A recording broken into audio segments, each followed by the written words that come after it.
কি হয়েছে তোমার? কান্না করছো কেন?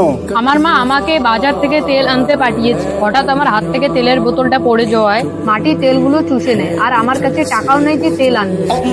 আজান হচ্ছে, নামাজটা পড়ে নাও, তারপর দেখি কি করা যায়। ইমাম সাহেব, আমি নামাজ পড়ি না।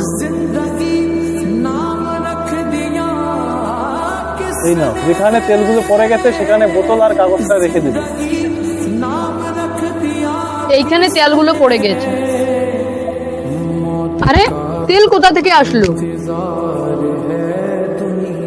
আপনি এই কাগজে এমন কি লিখেছেন? মাটি আমাকে তেল ফেরত দিল। কাগজটা খুলে পড়ো। এই মাটি, তুই আমাকে তেল ফেরত দে, না হলে আমি বেনামাজিকে বসে দেব। ওই জায়গায় যেন বেনামাজি না বসে, তার ভয়ে মাটি সব তেল ফেরত দিয়েছে। বেনামাজি এতটাই গুনাহগার হয়, তাকে মাটিও ঘৃণা করে, তারপরেও তারা নামাজ পড়ে না।